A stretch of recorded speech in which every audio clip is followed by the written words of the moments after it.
Seja bem-vindo ao canal Quinta Marcha. Meu nome é Walter Júnior e hoje eu vou falar da história do Brasinca Uirapuru. É o Quinta Marcha ajudando a preservar a história da indústria automotiva brasileira. Ajude você também compartilhando esse vídeo e seguindo as nossas redes sociais. Roda a vinheta.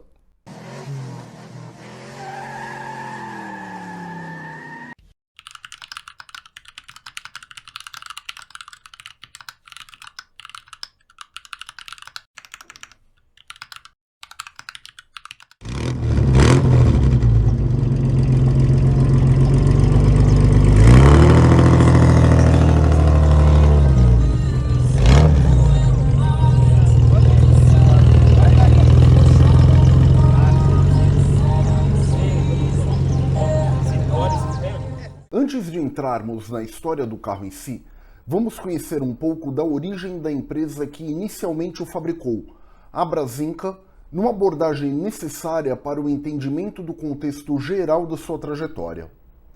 Algumas pessoas foram fundamentais nesse enredo, começando por Gil Pimenta Moura, um carioca de Macaé, que foi para Bauru, no interior de São Paulo, onde entrou para o Departamento de Engenharia da Estrada de Ferro Nordeste do Brasil. Em 1911, ele instalou na região uma serraria e uma segunda empresa do ramo em 1918. Em 1920, fixou residência em Lins, também no interior de São Paulo. Todas as iniciativas de Gil Pimenta Moura foram acompanhadas por Gastão Henrique Schuller, seu cunhado, com quem criou a empresa Gil e Schuller. Na primeira metade da década de 20, eles instalaram uma revendedora de veículos da General Motors em Lins. Com o crescimento da empresa Gil e Schuller, em fevereiro de 1932, a revista O Mundo Ford trazia para seus leitores a notícia que a empresa se transformara num dos mais novos agentes Ford do Brasil no interior de São Paulo, e ficaram conhecidos pelas caravanas de 10 a 20 carros que partiam da Rua Solon, em São Paulo, onde existia a fábrica da Ford do Brasil, para a agência Ford de Lins. No primeiro governo de Getúlio Vargas, na década de 30, o Brasil passou de um mero exportador de frutos da terra a futuro país industrializado.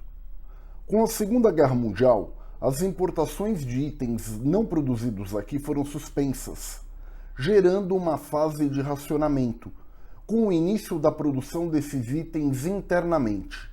Era o início da política de industrialização. Com a interrupção da importação de veículos, a empresa Gil e Schuller diversificou suas atividades e, com o fim da guerra, a frota de veículos do Brasil ficou obsoleta e deficitária. Analisando o momento da empresa na época, os filhos de Gil Pimenta Moura, que estava na direção dos negócios, vislumbraram um mercado de construção de carrocerias de aço para ônibus, em substituição às carrocerias de madeira que existiam. Foi criada então a INCA, Indústria Nacional de Carrocerias de Aço, juntamente com o concessionário Ford de Campinas, Anuar Bufará, registrada no dia 21 de setembro de 1949. Porém, uma empresa fabricante de carrocerias de madeira também, a Incar, fez com que o prefixo Brás fosse acrescido ao nome, para evitar confusões, e surgiu então a Brasinca. Foram alugados 2 galpões com área total de 5.000 metros quadrados na então Avenida 1, que depois foi rebatizada de Avenida Presidente Wilson, na Moca, em São Paulo. A Brasinca teve inicialmente 120 operários e produção de 4 ônibus por mês. Foi a primeira empresa a produzir carrocerias com estrutura de aço para ônibus no Brasil. Surgiram vários fabricantes desse tipo na época, em função da grande demanda vindo das grandes cidades, que estavam em um rápido crescimento por conta do fluxo de migração das áreas rurais para os centros urbanos. No segundo governo de Getúlio Vargas, iniciado em 1945, foi dada a partida na implantação do Parque Industrial de Peças e Automóveis no Brasil, sendo que, em abril de 1953, o ato administrativo, Aviso 311, vetava a importação de veículos a motor completos e montados. O plano de nacionalização progressivo abriu as portas para empresas estrangeiras se instalarem aqui. A Brasinca não se limitou apenas a fabricar ônibus. Também atuou como fornecedora de chapas de aço para os fabricantes que viriam a se instalar no Brasil. O primeiro deles foi a Fábrica Nacional de Motores, a FNM, com seu primeiro modelo de caminhão a diesel, o FNM 7300D, com cabine produzida pela Brasinca, a primeira cabine de caminhão fabricada no Brasil. Outros modelos que vieram na sequência também tiveram cabines fabricadas pela Brasinca. O plano de metas criado por Juscelino Kubitschek, presidente que iniciou o mandato em janeiro de 1956, tinha o intuito de dar continuidade ao processo iniciado por Vargas, o que fez efetivamente montadoras estrangeiras se instalarem no Brasil, e levou a Brasinca a prestar serviços de estamparias para muitos desses fabricantes, como a Chevrolet, Mercedes-Benz, Toyota, Cinca, dentre outras. Com a proibição do comércio de veículos importados novos, surgiu um mercado de transformação de veículos para suprir a necessidade de modelos diferenciados, principalmente dos esportivos. Em 1959, a Brasinca mudou-se para novas instalações com 15 mil metros quadrados em São Caetano do Sul, na Rua Augusto de Toledo 105, e em seguida conseguiu financiamento para a instalação de uma ferramentaria e uma estamparia, a transformando em uma das maiores ferramentarias do país. Em 1963, a Brasinca recebeu a visita de Pininfarina, que conheceu sua planta industrial. Entre 1963 e 1965, a Brasinca viveu uma fase de muito trabalho e sucesso, atendendo as principais montadoras nacionais. Visando sua capacidade ociosa, a Brasinca desenvolveu, a título de experiência, o primeiro trailer nacional, que foi um sucesso. Mas ela buscava novos desafios. Com isso, criou uma carroceria veicular em chapas de aço para um carro esporte, com linhas modernas para a época, com 2 portas e mecânica do Aero Willys 2600, que recebeu o nome de Boulevard. O projeto foi oferecido ao Willys Overland do Brasil, mas ainda na fase de protótipo, a Willys desistiu do projeto. Então a Brasinca decidiu aproveitar o protótipo para tocar o seu projeto de automóvel. Estava surgindo o 4200 GT, sonho de Sadi Schuller Moura, o então diretor-presidente da Brasinca, que vislumbrava um produto inteiramente concebido pela própria empresa, como o primeiro carro de passeio produzido pela Brasinca. Um adendo importante em toda essa história está diretamente ligado a um profissional de extrema relevância no cenário automobilístico nacional, o engenheiro Rigoberto Soler Gisbert.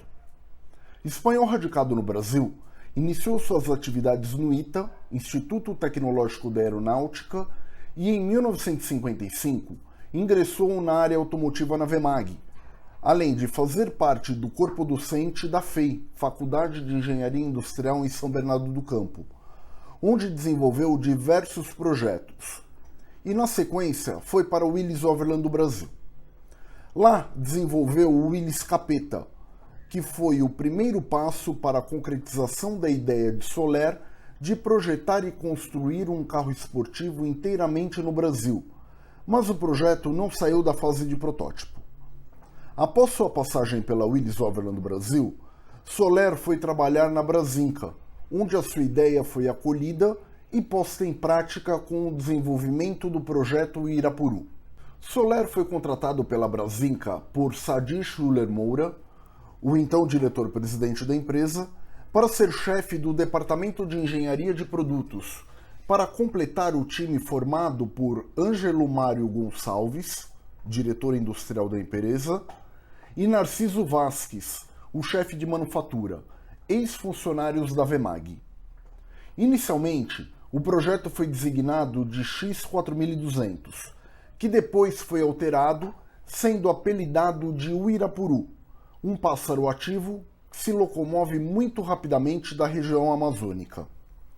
Foram gastos cerca de 60 mil horas de trabalho no projeto.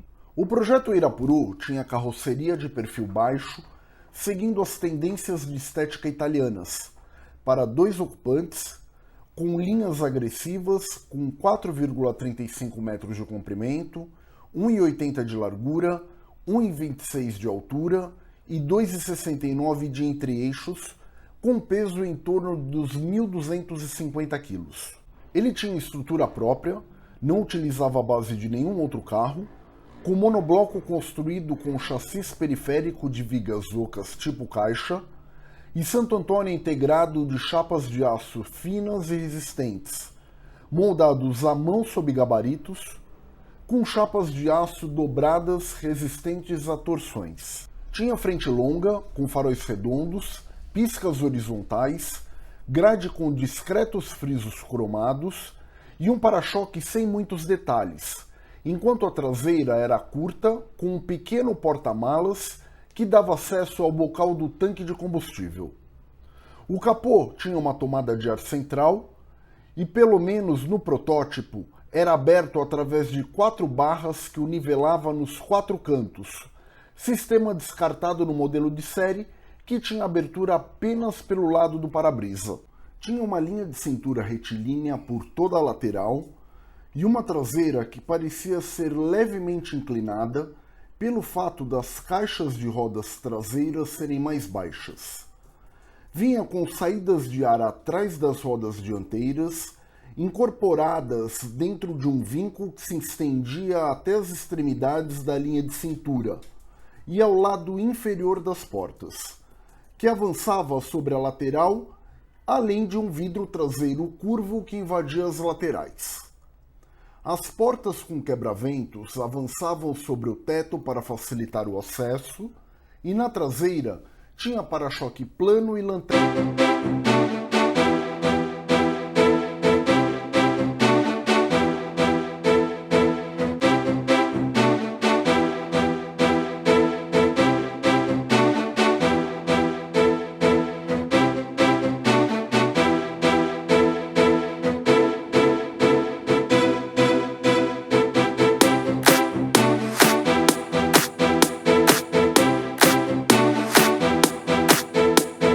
O projeto Irapuru teve uma maquete em escala 1:4 testada no túnel de vento do CTA, Centro Técnico Aeroespacial, e atingiu um coeficiente de penetração aerodinâmica de 0,32. O resultado deste estudo resultou na alteração da posição do para-choque e no comprimento do cano de escape, que foi alongado em 30 centímetros para neutralizar a zona de turbulência, e tinha a proposta de ter todas as suas peças nacionais. Depois da fase de modelagem em madeira, foram produzidos 2 protótipos para a realização de testes experimentais de engenharia. Essas unidades passaram por uma bateria de testes, com provas em estradas de diversos tipos e dificuldades, com Henrique Mutt, corredor gaúcho, sendo piloto de testes. Foram mais de 16 mil quilômetros de testes somente no Autódromo de Interlagos, onde obteve uma velocidade média de 90 km por hora, enquanto nas rodovias a velocidade máxima foi de aproximadamente 190 km por hora. Após a fase de testes experimentais, os 2 protótipos foram destruídos. Foi utilizado um motor da linha de caminhões Chevrolet, com 6 cilindros em linha, com 4.271 cm3, alimentado por 3 carburadores SU-H4, que gerava 155 HP SAE e 35 kgfm de torque SAE, com taxa de compressão de 7,3:1, conforme o manual do proprietário. Como esse motor equipava um caminhão, foram necessárias algumas alterações, como a utilização de 2 bombas de combustível, uma mecânica e outra elétrica. Utilizava também um câmbio Clark manual de 3 marchas sincronizadas, com alavanca no assoalho, uma cópia de um conjunto americano Hurst, embreagem Borgbeck de acionamento hidráulico monodisco seco de 254 mm e diferencial com relação de 3,55 para 1. Também utilizava sistema de freios dual servo com um conjunto de tambores de 11 polegadas da Bendix de acionamento hidráulico, utilizado no Chevrolet Amazona, e tinha bateria de 12 volts e 65 amperes. Sua altura livre do solo era de 19 centímetros. A suspensão dianteira tinha braços desiguais sobrepostos com barra estabilizadora, idêntica à do Corvette 1962, assim como a caixa de direção da Saginaw. E a suspensão traseira tinha molas helicoidais com 4 barras longitudinais compensadoras de torque com uma barra transversal do tipo Panhard, que garantia uma excelente distribuição de peso, próxima aos 50% por eixo. Utilizava pneus Pirelli Cinturato de 175 por 400 mm, medida que corresponde a 15,7 polegadas de aro, com 5,5 polegadas de tala, com rodas iguais às do Fenemé 2000 JK, com calotas cromadas. Internamente, tinha bancos reclináveis revestidos em couro, tinha volante esportivo de 3 raios Walrod, comutador de farol alto e baixo na coluna, vinha com painel revestido em jacarandá, com quadro de instrumentos com velocímetro com marcação de até 230 km por hora, com odômetro, contagírios, amperímetro, termômetro, manômetro de óleo e marcador do nível de combustível. Tinha console central com relógio, botão de partida, comando dos faróis, piscas e limpadores elétricos de 2 velocidades, botão para acionar a bomba de gasolina elétrica auxiliar e acendedor de cigarros.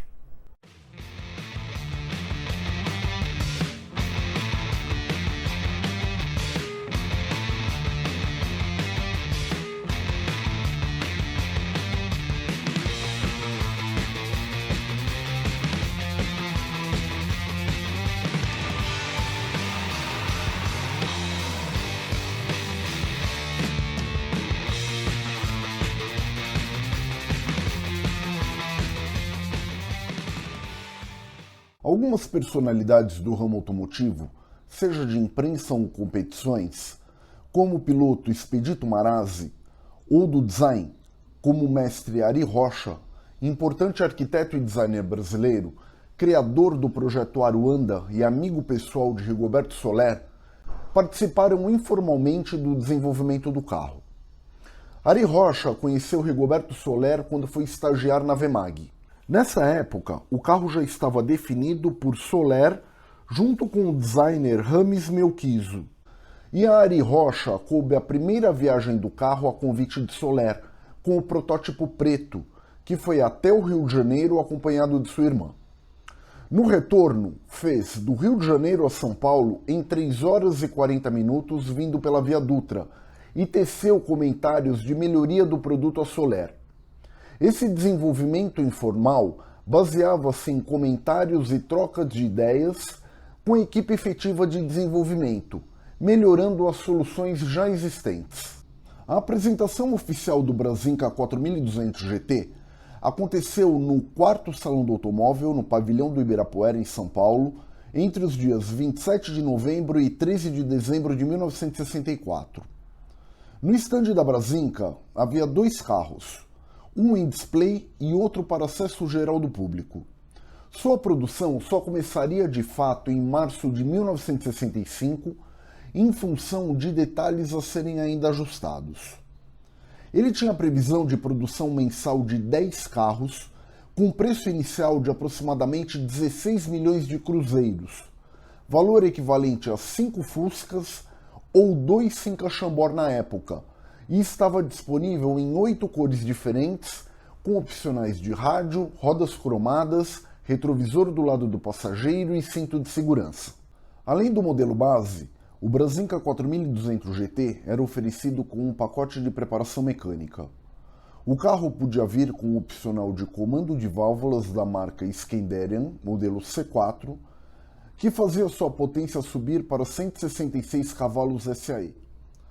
Sua comercialização e experimentação era feita diretamente pela Brasinca, não tendo rede de concessionários. Sem empenho na divulgação de seu produto, o Brasinca 4200 GT teve sua trajetória prolongada pelo empenho de admiradores, entusiastas e de seu próprio criador. Na edição de novembro de 1965, a revista Quatro Rodas publicou um teste conduzido pelo piloto Expedito Marazzi, onde o destaque foi a estabilidade, considerada fabulosa por Marazzi, e o desempenho, quando o carro atingiu 10,4 segundos para completar a prova de 0 a 100 km por hora e chegou a uma velocidade máxima de 193,7 km por hora, sendo que, segundo as palavras de Marazzi, em condições melhores, não havia dúvida de que o carro superaria os 200 km por hora reais. Marazzi fechou a análise do carro dizendo: "É um ótimo carro, veloz, surpreendentemente veloz. Não serve para a dona de casa ir buscar as crianças do colégio a 30 por hora, nem para quem não esteja certo de que não pode dominar a máquina." O primeiro comprador de um Brasinca 4200 GT foi um gaúcho da cidade de Quaraí. Ele aguardou para retirar o carro na fábrica logo que ele saísse da linha de produção. Pagou adiantado, dispensou qualquer tipo de garantia, pediu um para-brisa de reserva e foi embora. Depois disso, enviou um telegrama dizendo que o Brasinca era ótimo e nunca mais estabeleceu contato com a empresa, nem respondendo às inúmeras cartas enviadas pela Brasinca.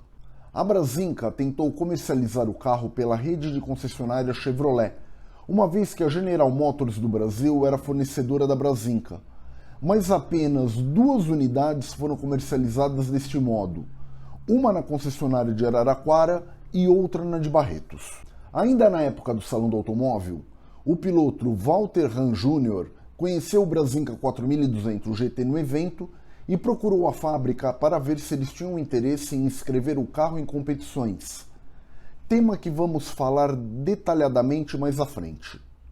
Em sua visita à fábrica em São Caetano do Sul, se animou em comprar uma unidade.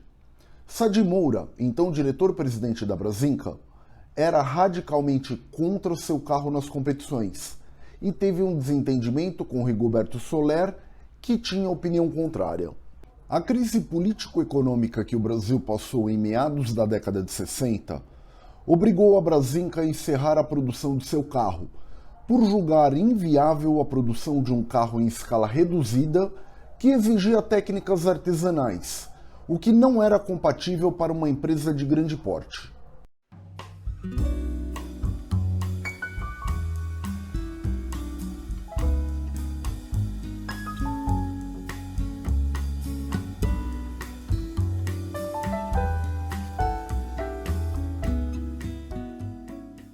A Brasinca retornou então à sua atividade principal, de ferramentaria e estamparia, e se recuperou, encerrando a década como uma das principais fornecedoras de ferramentas e peças estampadas para diversos fabricantes nacionais de veículos.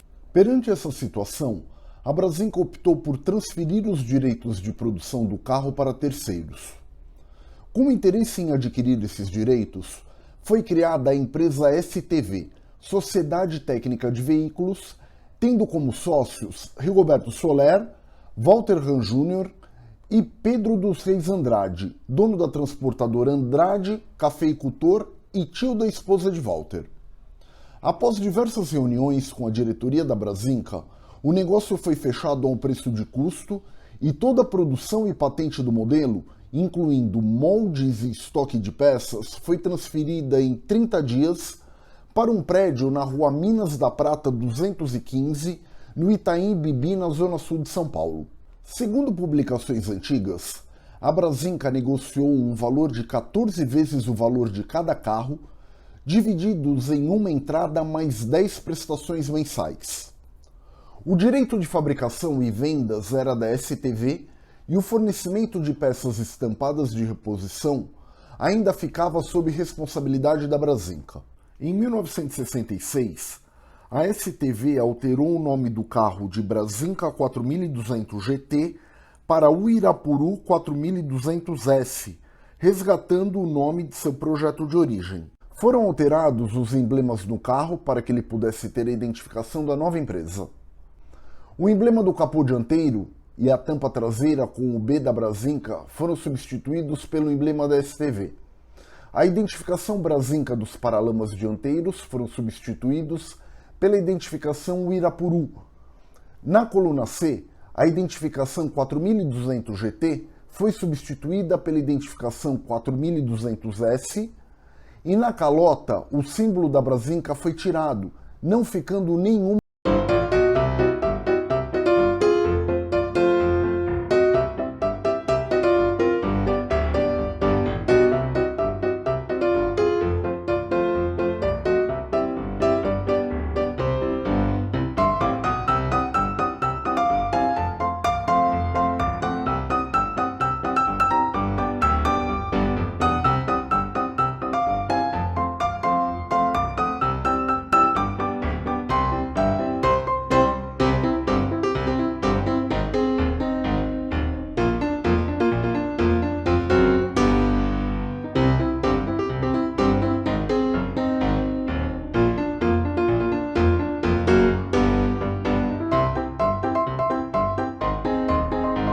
Os carros fabricados pela Brasínca e pela STV não seguiram uma ordem de número de chassis. Foram montados carros de cores diferentes e quando um comprador adquiria um carro, ele era escolhido pela cor e não pela sequência de número de chassis e montagem, o que gerou uma dificuldade na identificação de qual carro foi vendido pela Brasínca e qual foi vendido pela STV.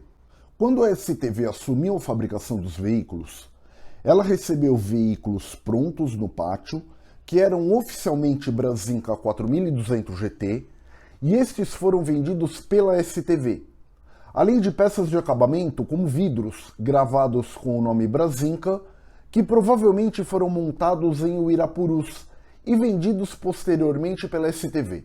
Também foram montados carros misturados, com peças de acabamento Brasínca e STV, assim como as plaquetas de identificação no cofre do motor.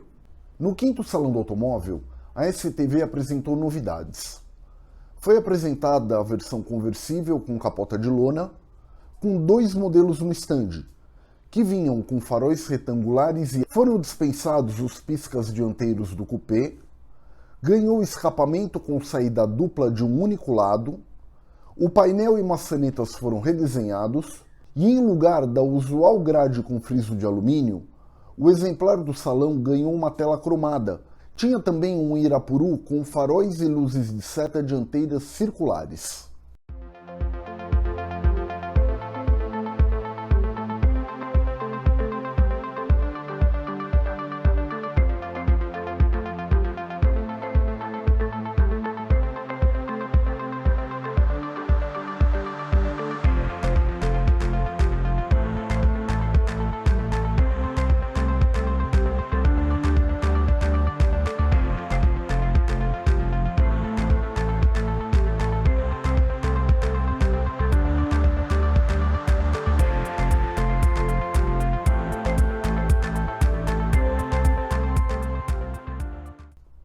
Dando continuidade à produção e venda do Irapuru, foram feitas algumas modificações de acabamento e correção de alguns defeitos na série feita pela Brasínca, melhorando o produto.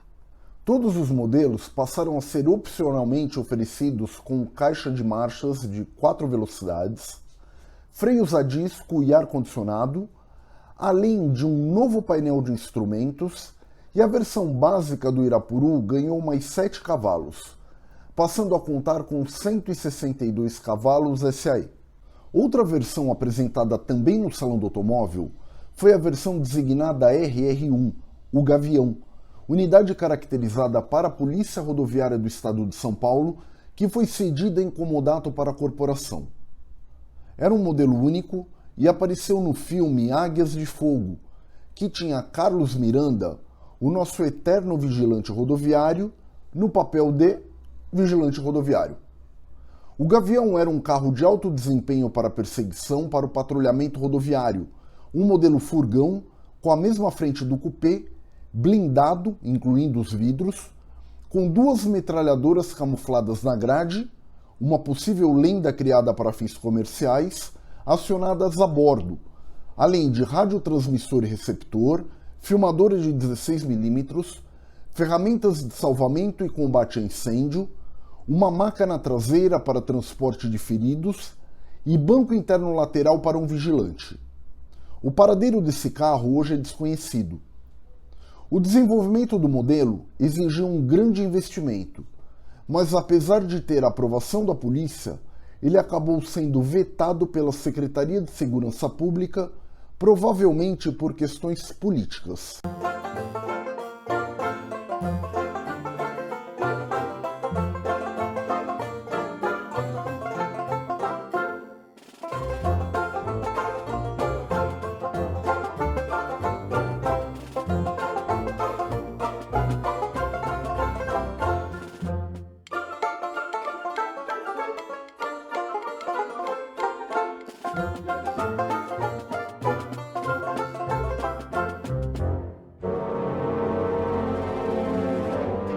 Entre algumas metas da STV, planejava-se obter a homologação internacional do Irapuru, dado o volume de produção e outras características que se enquadravam no regulamento da FIA, e com a ajuda do governo federal, exportar alguns veículos para os Estados Unidos.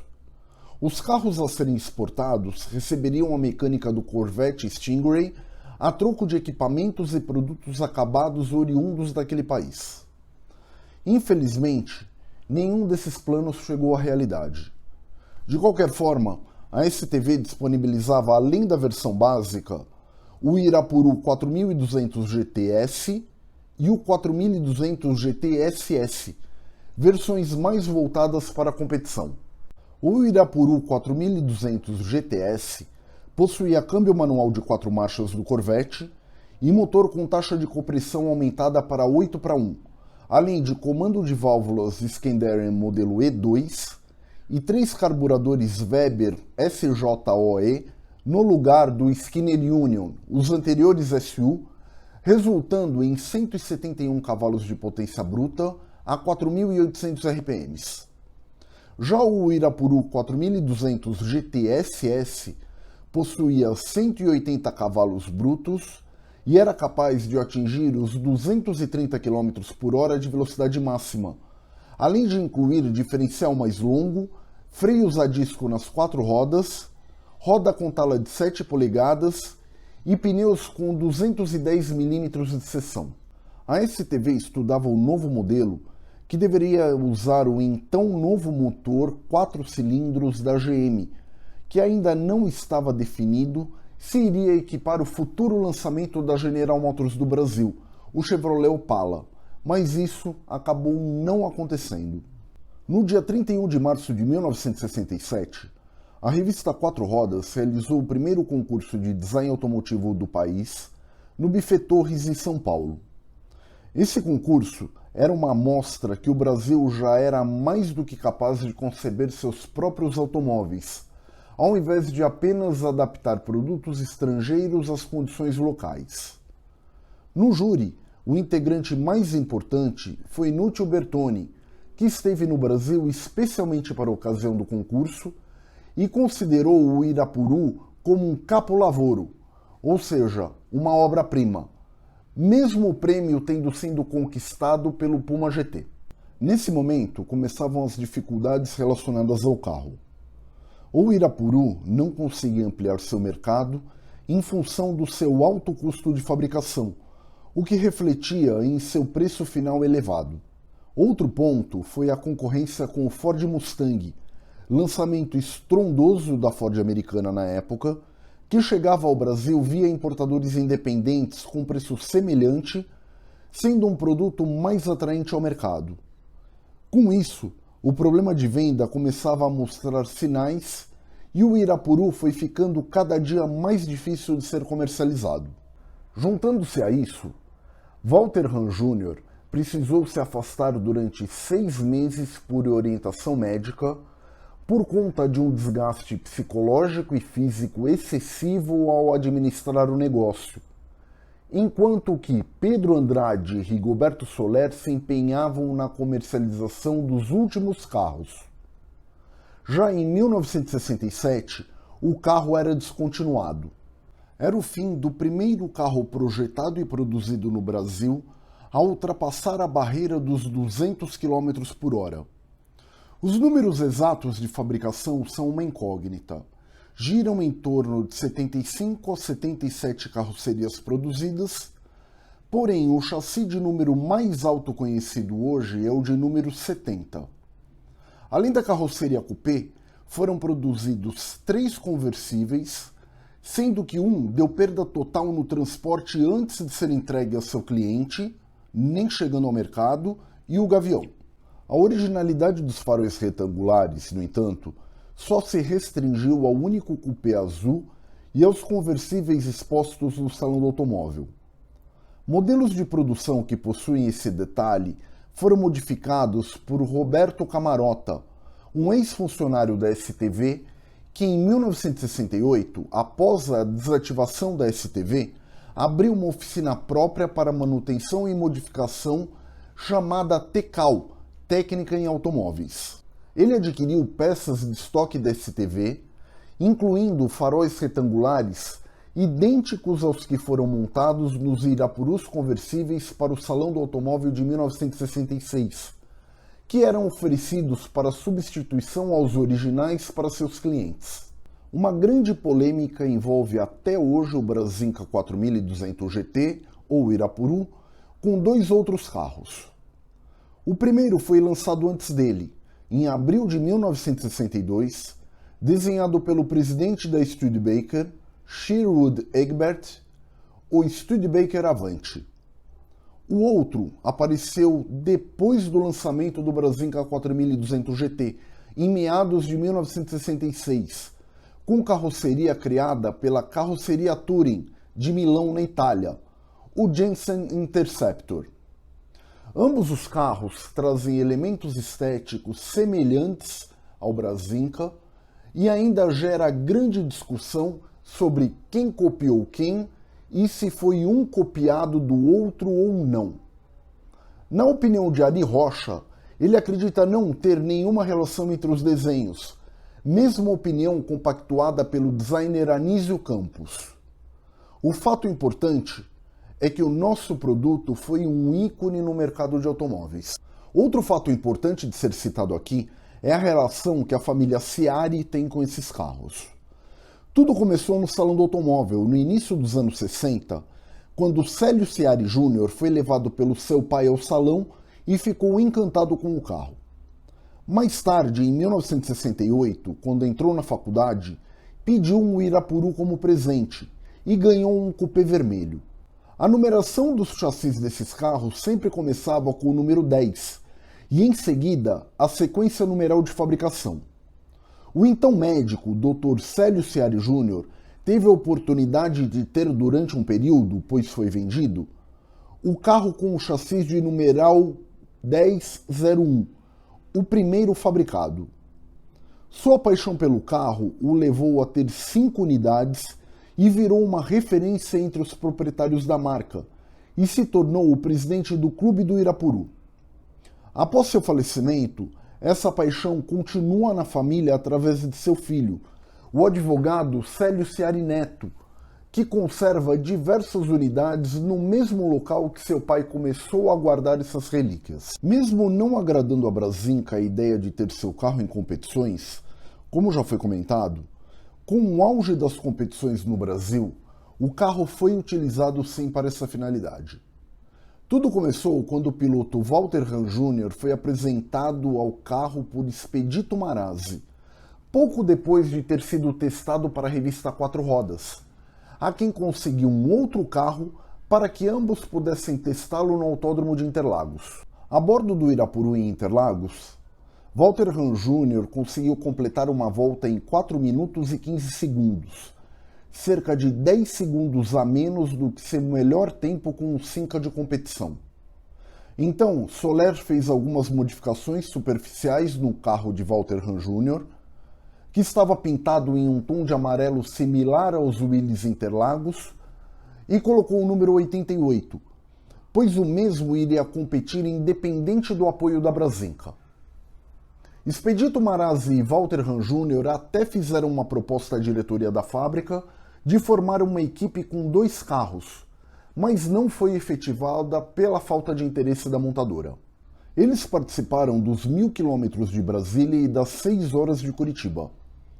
A última grande conquista do Irapuru nas pistas, sempre com Walter Hahn Jr. a bordo, foi o título do Campeonato Paulista de 1966, nas categorias Gran Turismo Sport e Protótipo.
Aqui finaliza a história do Brasinca ao Irapuru. Compartilhe o vídeo, siga as nossas redes sociais e na semana que vem eu volto com uma nova história. Até lá!